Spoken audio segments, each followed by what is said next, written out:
Gee, there's probably a million stories, but I got drunk. I wanted to write a country song, but I didn't know how because I lived in San Diego.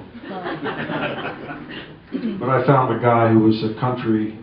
I knew he was a country singer, Rob Strandland, because he had cowboy boots and a big cowboy hat, and his mom had been a country singer, and he also he had a horse and a dog, and lived way the hell out in El Cajon, which is 3 miles east of San Diego.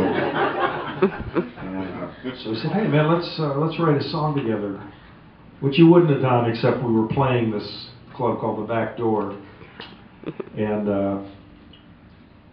we were in the back room stuck together for a half hour. So I started it up, and he put a verse in, and before you know, 20 minutes later, boom, we had this song. So we went out and played it on stage, and it was a country song.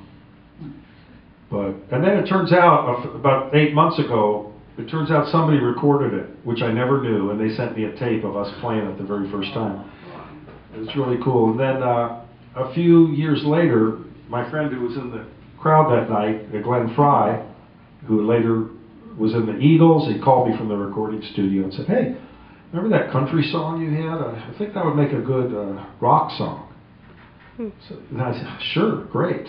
So isn't that funny how that turns out? I tried to write a country song. I guess I ultimately failed. In any case, Glenn did it, and then I had to get prepared to fit into the new world, which according to Buckminster Fuller, because of our technology, we can now afford to feed, clothe, and entertain every person in the world at a higher standard than any kings or emperors have ever known, which everyone here in this room is already enjoying. And so therefore, the next step is we have to get rid of this old idea of like working for a living. Where did that come from?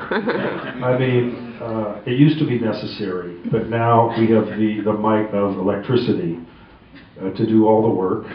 And so only a few people have had to meet this challenge.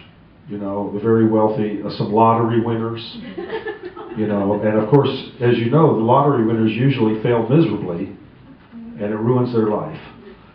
But when this song hit, I started getting these checks in the mail that were like about this big. I don't know if you know that, but when you get a big check, it's actually really big. And I had to get used to the fact that I had all this money. So then I got rid of my old friends, because, you know, you have to do that, and you have to get some yes people around you and stuff. So it was cool because now, many years later, I've learned how to adapt to the challenge of not having to do anything, which all of you are going to face at one point. So I say, get ready. There's only one thing computers can't do. They can't figure out what you like. And so that's all that's left for you to do. You have to start really figuring out what it is you like so that you can tell our computer slaves what you want to see on the internet, what you want to see on TV, what you want to eat and drink. Because in a few years, that's all we're going to be good for. Anyway, that's my personal theory on it. So I'll sing this, I'll take a break, and I'll be back. Thank you. Oh, by the way, sing along if you feel like it.